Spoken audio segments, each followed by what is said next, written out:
안녕하세요. 이번 딥다이브에 오신 여러분 환영합니다. 네, 안녕하세요. 오늘은 정말 좀 흥미로운 사례를 가져왔습니다. 조직검사에서는 암 증거가 없다고 나왔는데 법원이 암보험금을 지급하라고 판결을 내린 사건입니다. 네, 이게 법원 판결 요약이랑 관련 블로그 포스팅을 저희가 가지고 분석을 해봤는데요. 맞습니다. 그래서 이번 딥다이브에서는 도대체 어떻게 이런 판결이 나올 수 있었는지, 그리고 이게 보험 계약자인 당신에게 어떤 의미가 있는지 그걸 좀 파헤쳐 보려고 합니다. 자, 먼저 사건 배경부터 좀 빠르게 짚어볼까요? 네, D씨라는 분이 계셨는데 2018년부터 간경화로 치료를 받고 계셨어요. 아, 원래 간이 안 좋으셨군요. 네, 그렇죠. 그리고 이미 2015년에 A라는 보험사와 보험 계약은 해두신 상태였고요. 그러다가 2022년 11월 검사에서 간에 병변이 발견된 거군요. 맞습니다. 그리고 그 후로 한 10개월 정도 CT, MRI 추적 검사를 했는데 병변 크기가 계속 커졌어요. 이게 좀 중요한 부분입니다. 계속 커졌다. 안 좋은 신호인데요? 네, 안타깝게도 결국 D씨는 작년 2023년 12월 5일에 사망하셨습니다. 아, 네. 근데 이 사건에 걸린 보험금이 꽤 크다고요? 네, 총 2억 4,500만 원이 넘는 금액이었어요. 암 진단비, 특정암 진단비, 암 사망보험금 이런 걸 다 합쳐서요. 엄청난 금액이네요. 그래서 유가족이 당연히 보험금을 청구했을 텐데. 그렇죠. 그런데 보험사가 지급을 거절했을 뿐만 아니라 오히려 유가족을 상대로 소송을 제기했습니다. 네, 보험사가요? 어떤 소송이죠? 채무 부존재 확연 소송이라고 자기들한테 보험금 지급할 의무가 없다는 걸 법원으로부터 확인받겠다는 거죠. 완전히 충돌한 거잖아요. 맞습니다. 그 두 가지가 부딪힌 거죠. 하나는 조직검사 결과, 또 하나는 임상적 진단. 보험사가 소송까지 불사하면서 내세운 근거는 뭐였나요? 그건 2023년 9월 22일에 나온 간 조직검사 병리 보고서였습니다. 병리의사 아이 선생님이 보고서에 명확하게 썼어요. 간암종의 증거는 관찰되지 않습니다. 아, 증거가 없다. 네, 그러니까 보험사는 봐라, 약관의 암확진은 조직검사가 기본인데 거기서 암 아니라고 하지 않았냐, 우린 돈 못 준다, 이렇게 나온 거죠. 사실 약관만 놓고 보면 그럴듯하게 들리기도 하네요. 조직검사 결과가 있으니까요. 네, 표면적으로는 그렇죠. 그런데 여기서 이제 반전인 겁니다. D씨를 오랫동안 치료해온 주치의 H 선생님의 판단은 달랐어요. 주치의는 어떻게 봤는데요? 모든 자료, 그러니까 CT, MRI 영상 변화, 환자 상태 이런 걸 다 종합적으로 검토한 끝에 2023년 10월 10일에 최종 진단을 내렸습니다. 간세포 암종, 질병 코드 C22.0, 암이라고 진단한 거죠. 조직검사 결과랑은 완전히 반대네요. 네, 정반대였죠. 그럼 주치의는 조직검사 결과를 무시한 건가요? 아니면 다른 근거가 더 강력하다고 본 건가요? 무시했다기보다는 그 조직검사 결과의 한계를 인정한 거죠. 주치의 H 선생님의 판단 근거는 크게 세 가지로 볼 수 있어요. 네, 어떤 거죠? 첫째는 방금 말씀드린 조직검사의 본질적인 한계입니다. 조직검사 정확도가 100%는 아니거든요. 특히 병변이 작거나 하면 바늘로 찔러서 떼어낸 그 작은 샘플 안에 암세포가 없을 수도 있다는 거죠. 아, 그러니까 샘플을 잘못 뗄 수도 있다. 그렇죠. 암세포를 못 찾았다가 암이 아예 없다는 의미는 아니라는 거예요.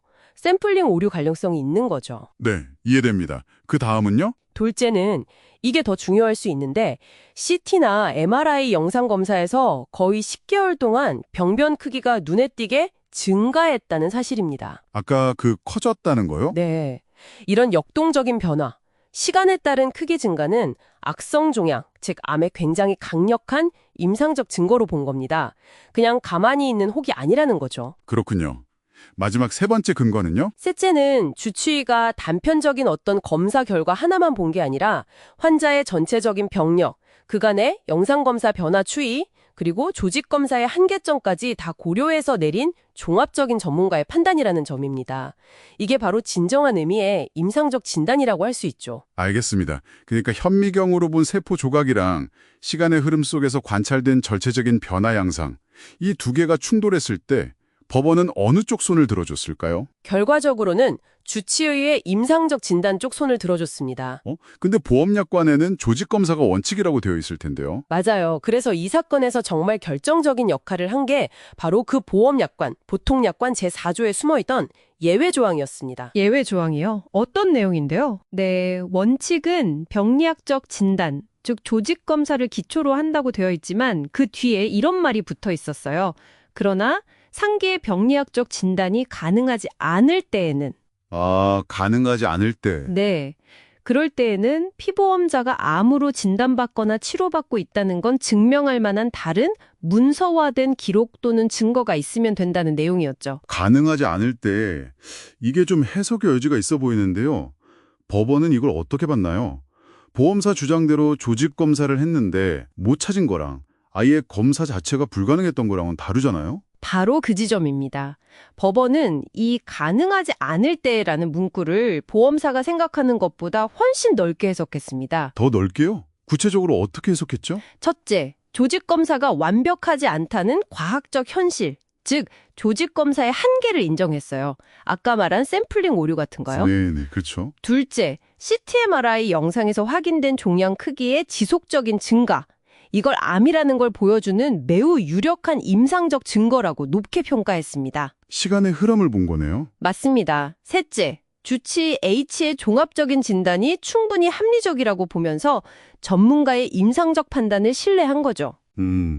그럼 마지막으로 그 가능하지 않을 때에 대한 해석은요? 네, 이게 가장 중요했는데 법원은 조직검사를 시도했지만 거기서 명확한 암 증거를 찾지 못했고 그 후에 환자 상태가 나빠져서 더 이상의 추가적인 검사가 불가능해진 이 상황 자체가 약관에서 말하는 병리학적 진단이 가능하지 않을 때 해당한다고 본 겁니다. 아, 그러니까 시도는 했지만 결국 확정적인 진단을 얻지 못한 경우도 가능하지 않을 때에 포함된다고 본 거군요. 정확합니다. 상당히 전향적인 해석이죠. 와, 그렇군요. 그리고 더 나아가서 법원은 이런 해석이 약관규제법 제5조 2항에 나오는 작성자 불이익의 원칙에도 부합한다고 강조했습니다.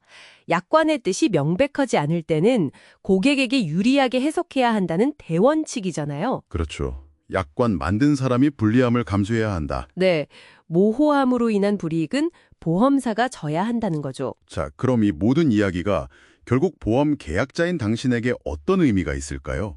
여기서 우리가 얻어야 할 교훈은 뭘까요? 네, 한 3가지 정도로 정리해 볼 수 있을 것 같습니다. 첫째, 조직검사가 전부는 아니다라는 겁니다. 이게 정말 중요한데요. 조직검사 결과가 안 좋게 나와도 포기하면 안 된다. 그렇죠. 조직검사 결과가 설령 불리하게 나왔더라도 CT나 MRI 영상 같은 다른 강력한 임상적 증거가 있다면 포기하지 마시라는 겁니다. 법원은 전체 맥락을 볼 수 있다는 걸 이 판결이 보여주니까요. 네, 아주 중요한 점이네요. 둘째는요? 둘째, 주치의의 종합적인 소견이 가장 강력한 무기가 될 수 있다는 점입니다. 그래서 의사 선생님과 충분히 소통하고 진단 근거를 좀 상세하게 기록해달라고 요청하는 것이 중요해요. 아까 약관에 나왔던 문서화된 기록 또는 증거, 이걸 잘 확보해야 합니다. 진단서뿐만 아니라 그 근거가 되는 기록들까지요? 맞습니다. 셋째, 보험 약관을 그냥 넘기지 마시고 특히 예외 조항을 주목하시라는 겁니다. 아까 그 가능하지 않을 때 같은 문구요? 네, 그런 문구가 당신의 권리를 지켜줄 수도 있습니다. 법원은 그런 모호한 부분을 소비자에게 유리하게 해석해줄 여지가 있으니까요. 결국 이 판결은 보험사가 자기들한테 유리한 증거 하나만 딱 떼서 보고 책임을 회피하려 해서는 안 되고 환자의 전체적인 상태를 종합적으로 검토해야 한다는 점을 분명히 했다고 볼 수 있겠네요. 네, 정확히 그렇습니다. 자, 그럼 마지막으로 당신이 한번 좀 생각해 볼 만한 질문을 던지면서 오늘 딥다이브를 마무리할까 합니다. 네, 이번 사건은 진단의 불확실성, 그러니까 암이냐 아니냐 하는 그 진단 자체에 초점을 맞췄잖아요. 그렇죠. 그런데 만약에요, 진단 자체는 암으로 명확하게 나왔는데 환자가 받은 치료가 과연 보름 약관에서 정하고 있는 직접적인 암 치료의 정의에 부합하느냐, 마느냐, 이걸 두고 다툼이 생긴다면 어떨까요? 그것도 정말 복잡한 문제죠. 치료의 범위 해석 문제. 네, 이건 역시 약관에 쓰인 문구와 실제 의료 현장에서 이루어지는 행위 사이에서 또 다른 충돌이 발생할 수 있는 영역이거든요. 이것도 한번 우리가 나중에 깊이 탐구해 볼 만한 주제가 아닐까 싶습니다.